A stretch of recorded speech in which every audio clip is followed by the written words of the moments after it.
ঝড় জলোচ্ছ্বাস হবে, এটি সুন্নাতুল্লাহ ফিল আরদ বা পৃথিবীতে আল্লাহ সুবহানাহু ওয়া তাআলার সিস্টেম এবং নিয়মেরই অংশ। ঠিক যেমনি ভাবে মরু অঞ্চলে মরুঝড় হয়ে থাকে এবং বনাঞ্চলে ভিন্ন ধরনের প্রাকৃতিক দুর্যোগ হয়ে থাকে, পৃথিবীর এক এক অঞ্চলে এক এক জায়গায় এক এক রকমের প্রাকৃতিক দুর্যোগ হয়ে থাকে এবং যেখানে যেরকম প্রাকৃতিক দুর্যোগ হওয়ার কথা সেটি সেখানে হওয়াটাই বরং স্বাভাবিক এবং এটি আল্লাহ সুবহানাহু ওয়া তাআলার নিয়মের অংশ, সিস্টেমের অংশ। এই সমস্ত প্রাকৃতিক দুর্যোগ আল্লাহ তাআলা কখনো কখনো দিয়ে থাকেন আমাদেরকে পরীক্ষা করবার জন্য, আবার কখনো কখনো দিয়ে থাকেন আমাদের কোনো কৃতকর্মের নগদ শাস্তি স্বরূপ, যাতে করে আমরা সতর্ক হয়ে ফিরে আসতে পারি মন্দ কর্ম থেকে।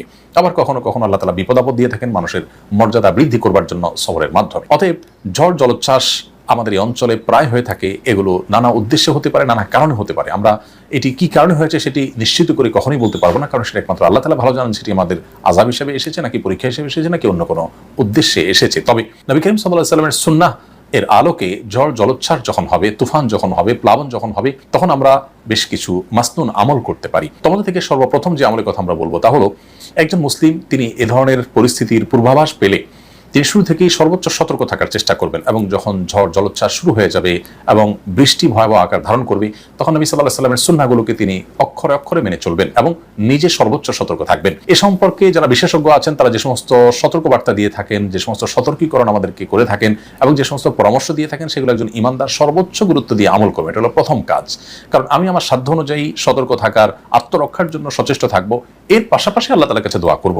আমি নিজে অসতর্ক থেকে শুধুমাত্র দোয়া পাঠ করলাম, এই শিক্ষা ইসলাম আমাদেরকে কখনো দেয়নি। অতএব সর্বপ্রথম করণীয় হবে যে আমরা প্রত্যেকে ঝড় জলোচ্ছ্বাস তুফান এগুলো আঁচ করতে পারলে, পূর্বাভাস জানতে পারলে, এগুলো যেন আমাদেরকে কোনোভাবে ক্ষতিগ্রস্ত করতে না পারে, আগাম সতর্কতার যে উপায়গুলো আছে তার সবগুলো আমরা অবলম্বন করবো ইনশাআল্লাহ তাআলা। এবং ঝড় চলাকালীন সময়ে নিজে সতর্ক থাকা, অন্যকে সতর্ক রাখার চেষ্টা করবো। নবী সাল্লাল্লাহু আলাইহি ওয়াসাল্লাম বলেছেন, লা দারারা ওয়ালা দিরারা, কেউ নিজে ক্ষতিগ্রস্ত হওয়া কিংবা অন্য কাউকে ক্ষতিগ্রস্ত করা কোনো অবস্থাতে ইসলামে জায়েজ নয়। অতএব সতর্কতামূলক যে পন্থাগুলো আছে সেগুলো অবলম্বন করবে, এটি হলো প্রথম আমল। একজন ইমানদার তিনি বিশ্বাস করবেন যে আমার সতর্কতা যা যা করার আছে তার সবগুলো করা সত্ত্বেও হবে সেটাই যেটা আল্লাহ তাআলা ফয়সালা করেছেন, বিধায় আমার সকল পদক্ষেপ গ্রহণ করবার পরও আমাকে আল্লাহর দিকে রুজু হতে হবে।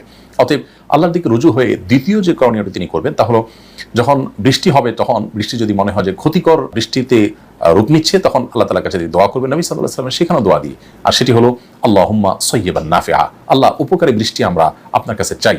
ঠিক এমনি ভাবে আরেকটি দোয়া নবী সাল্লাল্লাহু আলাইহি ওয়াসাল্লাম শিখিয়েছেন এই প্রসঙ্গে, তা হলো আল্লাহুম্মা হাওয়ালাইনা ওয়ালা আলাইনা। খুব ছোট ছোট দোয়া, আল্লাহুম্মা সাইয়্যিবান নাফিআ 3 শব্দের দোয়া, আল্লাহুম্মা হাওয়ালাইনা ওয়ালা আলাইনা এটাও 3 শব্দের দোয়া। আল্লাহ, আমরা যে বৃষ্টি পাচ্ছি এই বৃষ্টি যদি বেশি হয়ে যায় তাহলে আমাদের এই জনবসতিতে নয়, বরং আমাদের বাইরে, জনবসতির বাইরে যে ক্ষেত খামার আছে, যে বনাঞ্চল আছে, পাহাড়ি এলাকা আছে, সেখানে বৃষ্টি দিন এবং এমন জায়গায় বৃষ্টি দিন যেখানে আমাদের বৃষ্টি উপকার বয়ে আনবে, যেটা আমাদের ক্ষতিগ্রস্ত করবে না।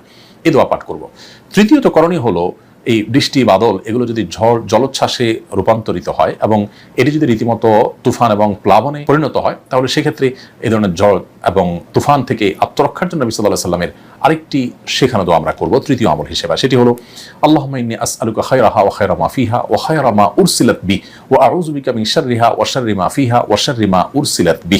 যার অর্থ হলো, হে আল্লাহ, এই যে মেঘমালা এবং এই যে বাতাস, এই ঝড় বাতাস মেঘ এর যে কল্যাণ আছে, এর মধ্যে যে আরো নানাবিধ কল্যাণ আছে, ঝড় বাতাসটা যতটুকু আমাদের জন্য কল্যাণ করা হয় ততটুকু, এবং এর ভিতরে আরো যে প্রাসঙ্গিক কল্যাণ আছে সেগুলো, এবং যে উদ্দেশ্যে, যে কল্যাণের উদ্দেশ্যে ঝড়কে আপনি প্রেরণ করেছেন বা প্রেরণ করা হয়েছে সেটার কল্যাণটা আমরা চাই। এবং এই ঝড় যে ক্ষতি আমাদের করতে পারে এবং এর মধ্যে আরো নানাবিধ যে ক্ষতিকর দিক থাকতে পারে, যেমন শিলাবৃষ্টি, আরো অনেক ক্ষতি থাকতে পারে সেগুলো থেকে, এবং যে অকল্যাণ নিয়ে আপনি এটাকে প্রেরণ করেছেন সেটা যেন আমাদেরকে স্পর্শ করতে না পারে, তার ক্ষতি থেকে আমরা আপনার কাছে পানা চাই। আবার দোয়াটি বলছি, আল্লাহুম্মা ইন্নী আসআলুকা খায়রাহা ওয়া খায়রা মা ফিহা ওয়া খায়রা মা উরসিলাত বি ওয়া আউযু বিকা মিন শাররিহা ওয়া শাররি মা ফিহা ওয়া শাররি মা উরসিলাত বি। এই দোয়াটা আমরা ঝড়ের সময় পাঠ করলে আল্লাহ রাব্বুল আলামিন আমাদেরকে ইনশাআল্লাহ হেফাজত করবেন। চতুর্থত যে আমলটি করবো তা হলো, যখন ঝড় জলোচ্ছ্বাস দেখা দিবে তখন আমরা সবর করব, ধৈর্য ধারণ করব। বিশেষ করে যখন বাতাস বইতে থাকবে খুব জোরে, যার দ্বারা আমরা হয়তো কোনো কারণে ক্ষতিগ্রস্ত হতে পারি, তখন আমরা সেই বাতাসকে, ঝড়কে গালিগালাজ না করে সবর করব। কারণ নবী সাল্লাল্লাহু আলাইহি ওয়াসাল্লাম সহিহ মুসলিম হাদিসে বলেছেন যে তোমরা বাতাসকে গালি দিও না, বাতাসকে গালি দিও না এবং মন্দ কথা বলো না। অনেক সময় আমরা ধৈর্য হারিয়ে ফেলে আমরা আল্লাহর সমস্ত সৃষ্টিকে গালমন্দ করে বসি এবং বাজে মন্তব্য করে বসি, সেটি না করি। নবী সাল্লাল্লাহু আলাইহি ওয়াসাল্লাম বলেছেন আমরা যেন আল্লাহর কাছে পানা চাই, আশ্রয় চাই এবং এর কল্যাণটা কামনা করি, অর্থাৎ দোয়া করি। পঞ্চম এবং সর্বশেষ করণীয় যেটি বলতে চাই তা হলো ঝড় জলোচ্ছ্বাস যখন দেখা দিবে বা প্লাবন দেখা দিবে বা বৃষ্টি হবে, সেটি যখন ভয়ঙ্কর রূপ ধারণ করবে, তখন আমরা আল্লাহর দিকে ভিতর সন্ত্রস্ত হয়ে আল্লাহর কাছে পানা চাইব।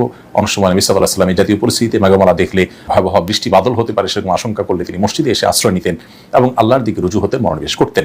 ঠিক আজ সামুদ জাতি তারা এরকম মেঘমালা দেখে মনে করেছিল স্বাভাবিক মেঘমালা, কিন্তু সেটি আল্লাহর আযাব বয়ে আনছে এবং তাদেরকে শেষ করে দিয়েছে। ইতিহাসে তারা এখনো আমাদের শিক্ষণীয় বিষয় হয়ে রয়েছে।